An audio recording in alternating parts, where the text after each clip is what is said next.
See, in a very laymanish way and probably talking more philosophically, entrepreneurship is more about, it's meant for passionate people really. Okay. It's not really a kind of a job which somebody can do. It's not, you cannot really force anybody into entrepreneurship. It's more of a thing, that you want to achieve a particular dream in your life and you want to achieve it this way and not that way. So my family is a highly education-oriented kind of family. We don't have too many, in fact we haven't got any businessmen in our family. So I come from a background which has always been very resistant towards going into business. So there's close to no connection of business with our family. So probably I'm one of the very few ones who have ventured into this area. Immediate family, I would say no, because they were always supportive of these things. They have never really impose their decisions on me, so that has been a great, this itself has been a great support for me. And but yeah, from some far off relatives and friends, they used to get a little amused with this decision of mine, that why going into something which is so unsure.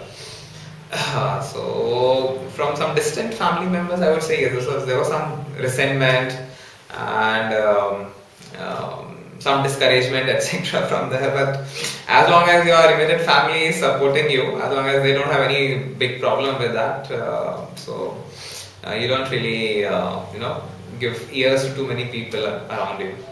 So that is how it was. When I'd gone into IIT, so that was IIT Bombay.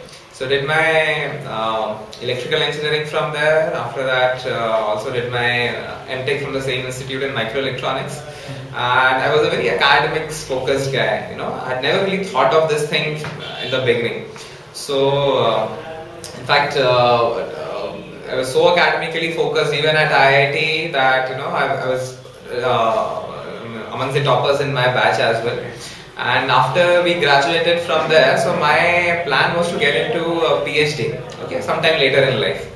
Not immediately, but maybe after 2 or 3 years, I thought I'll get into a PhD or something. But then, since as you would know, in every college there's a trend to give CAT, without, whether you are actually looking for an MBA or not, people just go and still give CAT. And in my case probably a lot of guesses went right, and we got calls from IIMs and all, while I was totally unprepared for that. But then a lot of people they said it's not a bad option to get into either.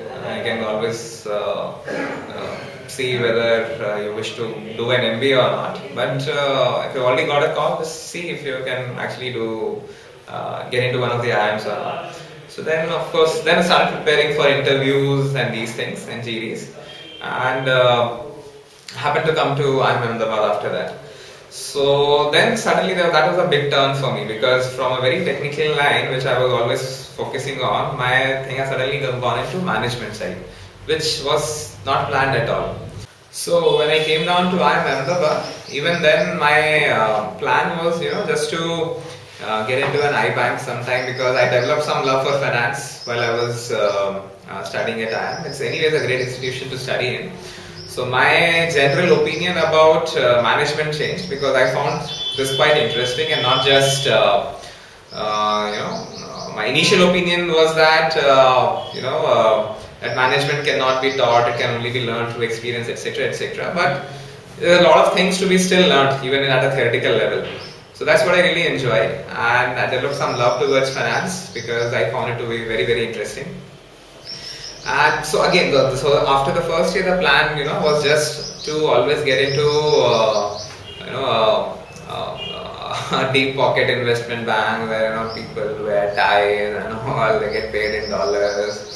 They talk about basis points instead of percentage and things like that. So the plan was that, but towards the end of the second year, what we did was we participated in a lot of business plan competitions. Okay, and with the sole aim of winning the prize money and nothing else really. We were never serious about those business plan competitions. So I along with a partner of mine, we just participated in all these B plan competitions, etc. And we, in one of the institutes, we won it. Then so got a lot of encouragement from the judges, the jury over there, which comprised of the faculty members, some investors, etc. So they started encouraging us a lot to actually take up this plan as a serious business activity. And we won a few more competitions, and the same feedback kept on coming to us. And we suddenly realized, hey, do we actually, have we actually done something good in terms of a business plan activity that it can become a good business or not? So we started believing in ourselves because we got a lot of encouragement from these people. And the final tipping point was in the same year, IIM-Ahmedabad announced that people who want to opt for entrepreneurship can come back for placements anytime in the next 2 years. Okay, so that became a very good psychological thing for us. That even if our venture fails, so we have such a nice placement activity, where we can get good hefty placements from there. So this is the best time to get into something. I believe that the younger you are, the better it is to get into a venture like this. You have least responsibilities, and because of all these combined factors, we suddenly at the end of the day, thought we'll just opt out of placements and start our own venture. So it all really happened in a very, very haphazard and unplanned manner. And probably if IIM did not have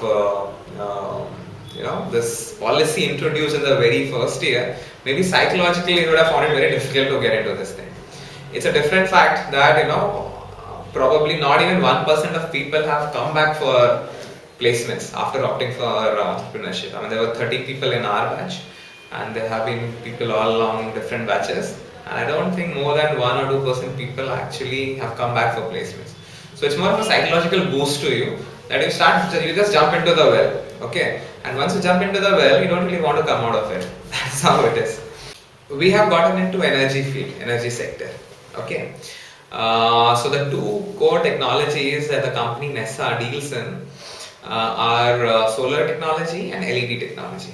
Okay, and we chose these two technologies very consciously because primarily, putting it in a very layman terms, for primarily two reasons. That India is a country which has a lot of energy crisis, and it is a country which has maximum amount of solar energy available. So based on these two things, we had foreseen that the next decade or probably the next 20-30 years are going to belong to the energy sector, given so much of energy crisis in the world. And people will have to switch to renewable sources of energy or some kind of energy efficiency. And these two technologies are most suited for Indian environment.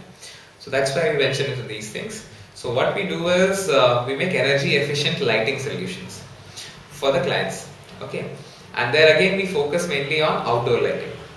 So we make energy efficient street lights, we make energy efficient floodlights, and so what it does is, instead of burning say 150 watts of your regular power, you can actually use our technology and get the same illumination with 1/3 the power consumption. Okay, so this results into a payback period of like 1.5 years to the end customers. And that is something which everybody is happy with. Apart from this, we have the solar based solutions as well, which run on solar technology. So the same thing, the same LED floodlight or street light or tube light that I'm talking about can run either on regular power or it can run on solar power. And so we provide solutions for both of them, and we take it as an end-to-end kind of a solution, where from the very beginning of planning the whole project for them in terms of software simulations, etc., we do it till the end of actually commissioning the site. So that's what we have been doing. So our focus has been on lighting, and there again solar and LED lighting.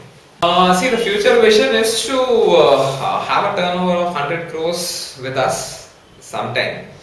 That definitely is the aim and goal, and only time will tell how soon are we able to achieve it, even if we are able to achieve it or not. But yes, you have to be at that level so as to call yourself a successful entrepreneur, really. And the vision is, of course, that we want to be one of the most admired energy efficiency companies in the country, along with a good turnover. It's not just about the general perception, but a good financial, along with a good financial turnover. Because what I've learned the hard way is that if financially you're not strong as a company, it's very difficult to sustain it. However good your idea is, however respect you're able to generate from the rest of the world, unless and until you are financially empowered internally, it's very difficult to survive.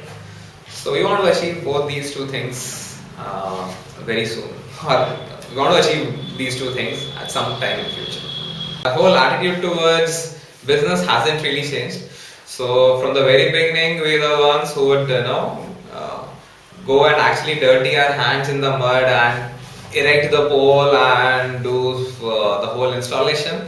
And if requires, we still do it. So in terms of our attitude towards business, that hasn't changed at all. Maybe what has changed a little bit is that now we have a little more employees with us. So we have a little more luxury that way, that a lot of things that we are doing on our own now can be delegated to them. So, but the bigger question of your attitude towards your business, I don't think that has changed at all. We were searching for a name which can be used for any kind of a business that we plan to do in future. Because when you're just starting a business, you're never sure whether you're going to stick around with the same business for too long or not. So that's why we're looking for some generic names, And Nessa happens to be a Jewish word, which is in the Hebrew language, which means a miracle. Okay, and we thought miracle is something which can be associated with any kind of a business. And the word looked nice to us. It had a nice meaning as well.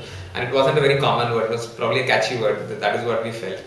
And so we thought, let's keep this name, and it was only a decision of a matter of a couple of hours, because we just googled it, writing good company names is what we wrote on Google, and then found all these set of names, and then we chose this one out of them.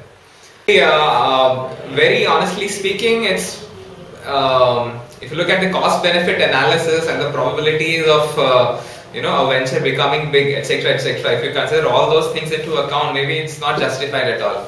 Okay, the opportunity cost of capital that is there, which is the foregone salary, etc., etc. If you start comparing it with, the probability of returns that you are going to make out of this thing, maybe it may not turn out to be a very justified thing. So that is why I say that it is more of a passion-driven decision rather than just a financial cost-benefit analysis kind of a decision.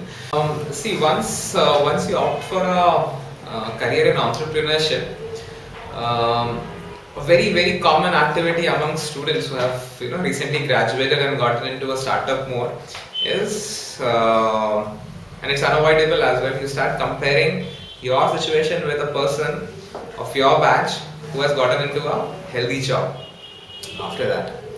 Okay, and you start comparing your earnings vis-a-vis his earnings. So, and that is a huge factor, however important or unimportant it might be, but that is a huge factor. So unless and until you have a passion towards your own dream, unless and until you have a passion towards your own activity, it's just not possible to ignore these kinds of huge, big, white, plain facts in front of you. So that is why the word passion becomes so very important for an entrepreneur, to keep him motivated towards this task. Because for the first 2 or 3 years, in 99.99% cases, it's just not possible for you to compare your earnings with the earnings of your batchmates who are working for regular jobs, etc. So if you don't have a passion and vision towards your goal, there's very likely that you will deviate from your path, and sooner or later you will go and join a job like this. So it's like the life. The passion is the life of your entrepreneurship career. If passion is missing, I think the career comes to an end. The best feedback givers for your company in an external terms are your customers. Okay. Finally, whatever you have to do is to please your customers.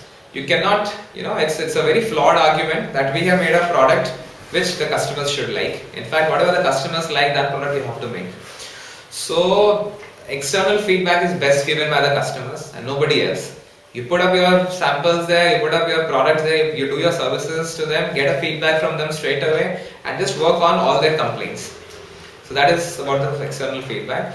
Internally, I think the employees are a very good judge of the overall processes in your organization. As the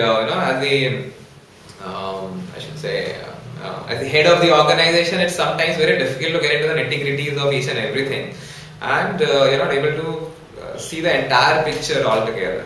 The employees who are working at the lower level know about their jobs probably better than people like us. So continuous feedback from them also is very important.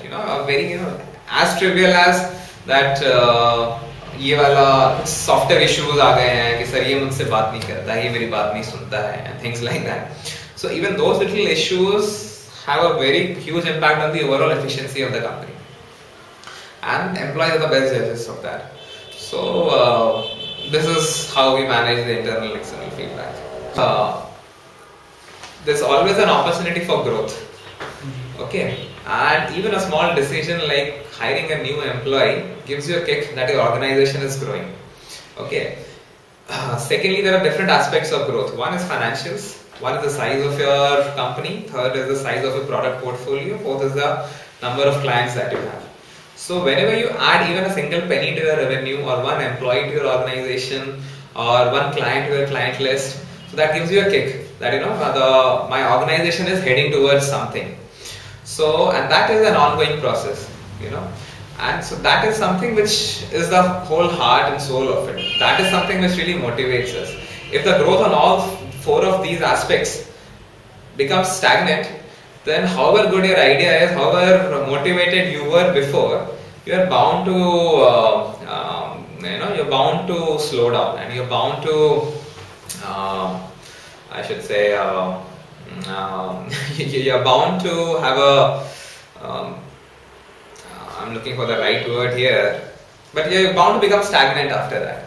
So, and you're bound to become demotivated after that. So, I would say, in addition to these 3 and 4 factors, is something which keeps driving every entrepreneur. One of the most painful experiences in a startup is, when your partnerships break. And in most of the cases that does happen, because of various kinds of issues. So that did happen with me as well. So after about a hard work of 3 years or so, I had to split with my partner. I had to come out of that company and start from scratch. So that was a big, quite a painful experience because I had to start again from scratch, and all the hard work of the last 3 years on paper it's not there, right?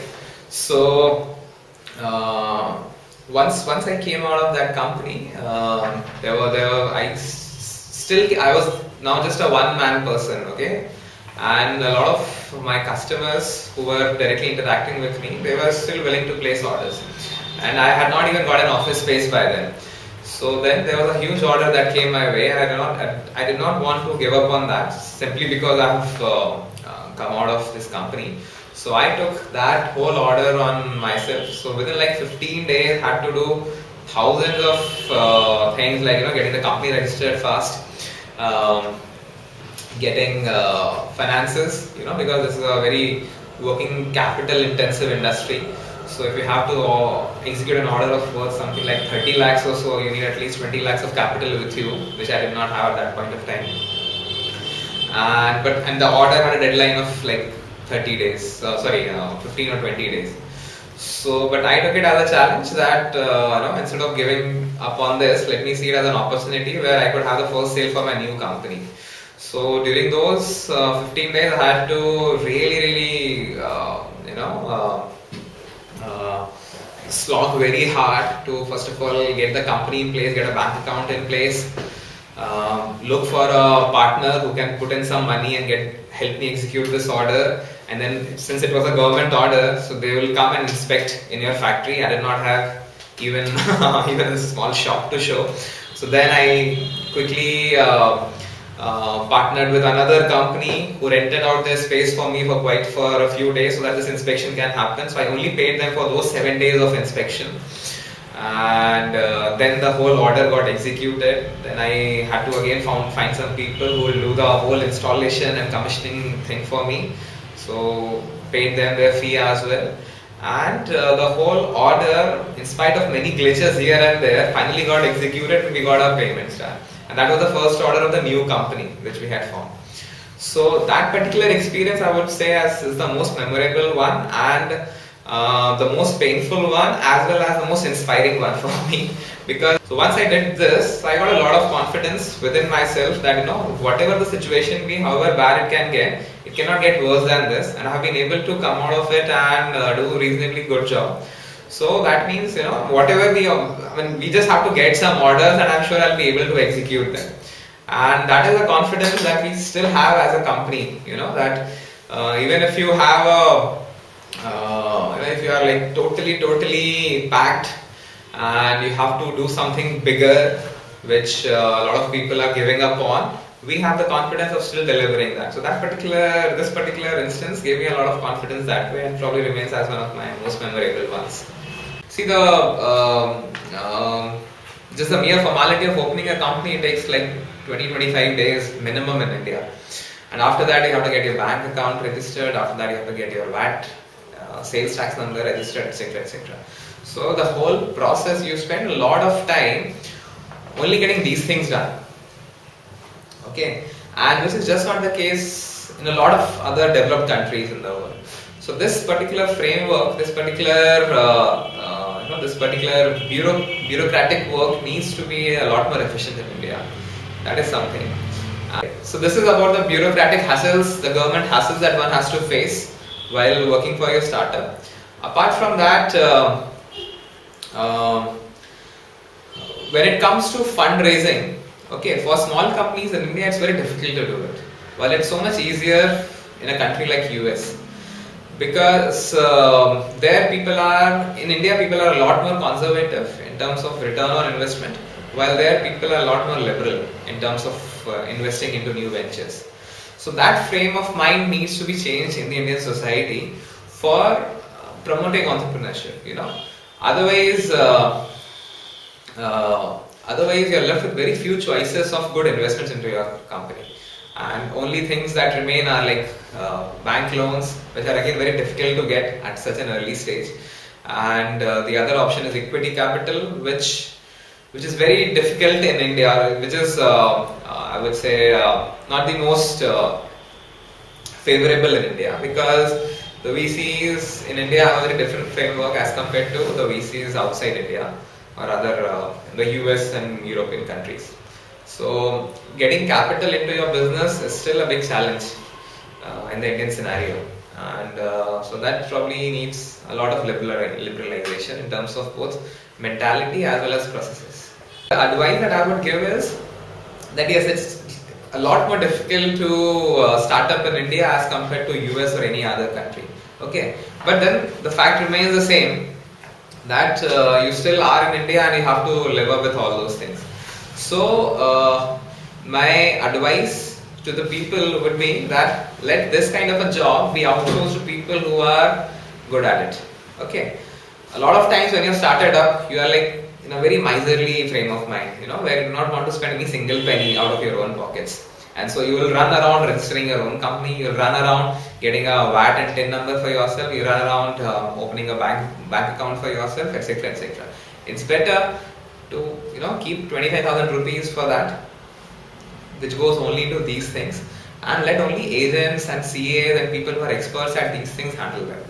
So my advice would be you just focus on your own work, which is your business idea, and let all these kinds of peripherals be outsourced to people who are experts at it. Once you have made up your mind on that, it's only an additional expense for you, but it will help you concentrate on your job a lot. The message would be this, that first of all, don't ever compare yourself with your peers. Okay, the peer pressure always pulls you down, so don't ever do that. That is the most common reason why people give up on entrepreneurship so easily. And secondly, I would say choose your partners very, very cautiously. Okay, a lot of businesses fail not because the idea wasn't good, but because of the differences within the partners. And if the partners are not gelling well together, and if they're not having a common goal and vision, the company, even if it is fundamentally very strong, will get torn apart into two pieces. So these two are very, very important things which generally people ignore. Initially, when you're looking for a partner, first of all, it's so difficult to find a partner, right? In such a scenario, whoever comes to you first, you just start partnering with him so that you have a moral support of somebody. So that is one of the biggest mistakes that people do. If you have to get into an entrepreneurial mode, look for the right kind of partner who has the same mentality and complements your strengths as well.